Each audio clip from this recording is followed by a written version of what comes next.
Welcome to English core class, and we are going to proceed for Flamingo textbook. Here you might be wondering that why this color is spread over there and that's so continuous blue, because our lesson title is deep water.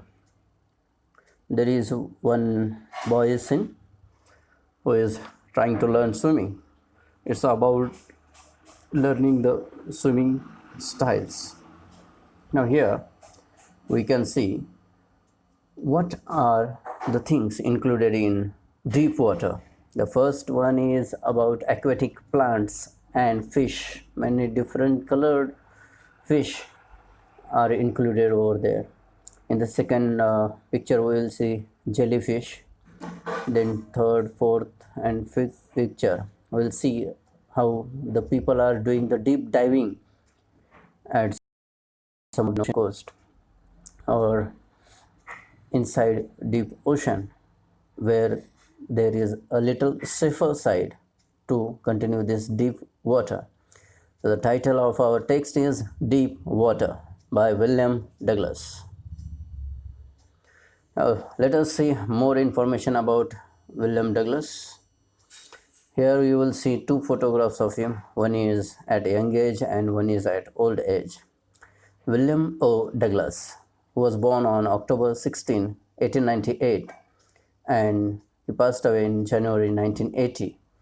He was an American jurist and politician who served as an Associate Justice of the Supreme Court of the United States, nominated by President Franklin D. Roosevelt.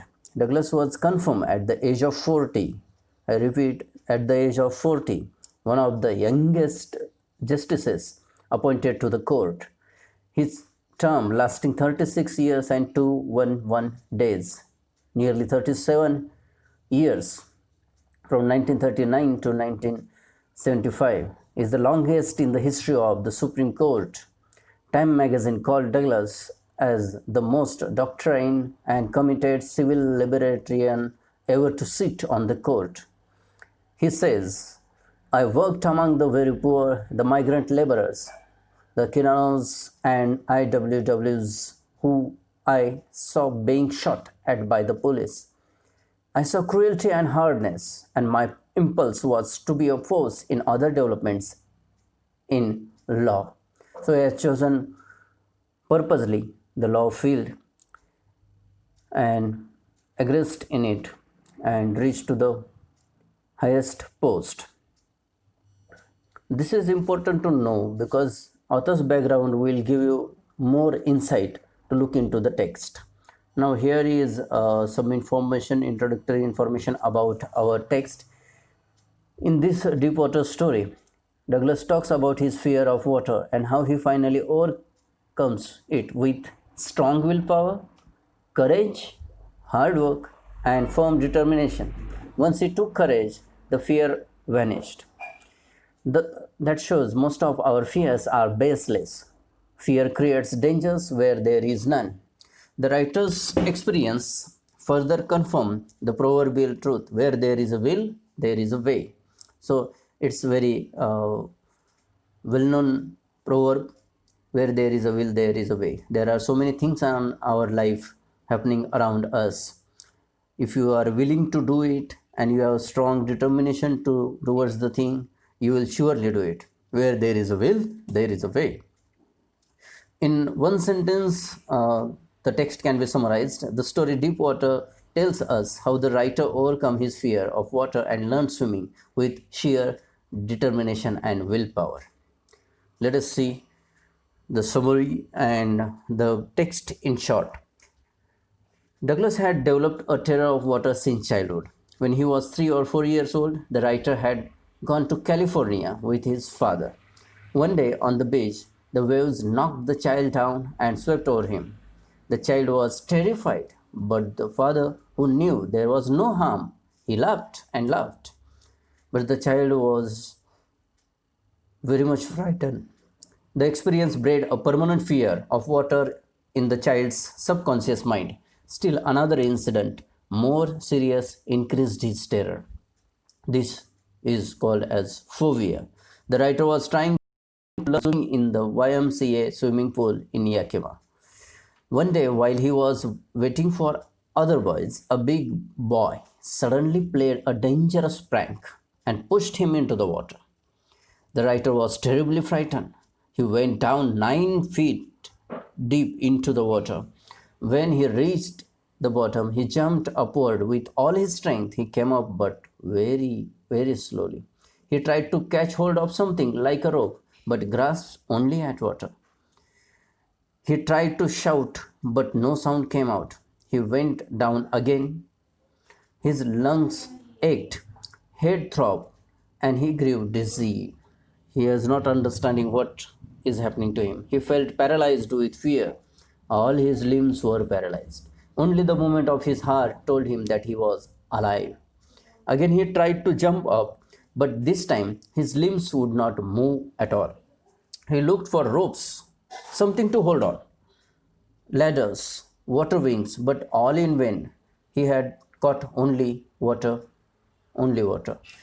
Then he went down again the third time. This time, all efforts and fear ceased. When he came to consciousness after this incident, he found himself lying on the side of the pool. Guess what might have happened? Somebody might have helped him. The swimmer instructor or any other boy or adult had come there, and he might have seen the boy is drowning. The terror he had experienced in the pool never left him. It haunted him for years and years to come. It spoiled many of his expeditions of canoeing, swimming, and fishing, because all are related to water. And what phobia is in his mind? I have an aversion of water. How can I face it? It spoiled his pleasure in Main Lakes, New Hampshire, Deschutes, Columbia, and Bumping Lake, etc. But the writer was determined to conquer his terror. He took help of a swimming instructor to learn swimming. The instructor taught him various actions necessary in swimming part by part. He put his face under water and exhaled and inhaled, raising it above the water. He practiced it of several weeks because that is what is needed to conquer the fear. He had to kick with his legs a few weeks on the side of the pool. At last, he combined all these actions and made the writer swim. This was the instructor who had made a swimmer out of him. He learned swimming, but the terror continued. So deep goes our childhood experiences. And this we can see as now we are studying in class 12, but we know how our first experiences of swimming goes. We might have faced the same or a little bit more or extra. So fearful is the fear of fear. Whenever he was in water, the terror returned. Henceforward, the writer tried to terrorize terror itself. So, say that thing, fear of fear, and terrorize terror itself. He tried to face the new challenge. When terror came, he confronted it by asking it sarcastically as to what it can really do to me. He plunged into the water as if defy the fear. Once he took courage, the terror vanquished. He faced the challenges deliberately in various places like the warm lake. Now we'll revise all the points what we have seen till now. Now, main points. Douglas had a desire to learn swimming since childhood. At the age of 3 or 4, he was knocked down and buried by a wave at a beach in California. We have seen that incident with father when it happened, when father laughed only and the child had got the phobia. He developed a great aversion to water. At the age of 10 or 11, he decided to learn to swim with water wings at YMCA pool since it was safe at the shallow end. Shallow? Not deep. While sitting alone, waiting for others to come at YMCA pool, a big boy came and threw Douglas into deep end of the pool. Douglas swallowed water and went straight down to the bottom of the pool. While going down, he planned to make a big jump upwards but came up slowly. Stark terror seized him. The terror caught him in its trap. He tried to shout but could not because his throat was choked. As he went down the pool the second time, he tried to jump upwards and it was a waste of energy. Terror held him deeper and deeper. During the third trial, he sucked in water instead of air, and that's very dangerous. Whenever we are expecting to get water, get air into our throat, but we are drinking water and again creating more problem because our throat will choke and afterwards we will not be able to breathe in and out. So he ceased all efforts and he became unconscious. When revived, he found himself vomiting beside the pool because he has drunk uh, so much of water and got it vomited after some time. He took help of a swimming instructor to learn swimming. The instructor taught him swimming piece by piece. He went to different lakes to swim and found tiny vestiges of fear still gripped him. He realized that in depth there is peace and there is terror only in the fear of death. He will live is he will have to make a will to live stronger than fear of death. Now here we will be reading text more. Some points are to be discussed and these points are about the expansion of ideas. So there are three things we will be discussing. First is about Douglas proved that where there is a will, there is a way. So how to expand this idea? The first thing is that we should ask this question to ourselves. What does the idea mean? Above idea, where there is a will, there is a way. It's a personal response type of question. Everybody can answer in a different way. How far this idea is applicable in our life? Now, whether do we have some kind of experience when we are dealing with willingness to do something, and whether we have helped ourselves, how we have uh, applied that in our life. Now, third question is who is Douglas? Is author for us first, and then the justice and whatever he had written in his life and as a career as a chief justice that will be coming afterwards. First he is author for us and his uh, family background, the educational and the career path which he had followed. What was his will? How did he find the way? So answer to all these four questions will give you the clear idea about how to expand the idea given above. Most of the time it is asked in exam that how you expand the idea, given idea, which is given in the quote. Now second is thought of Roosevelt.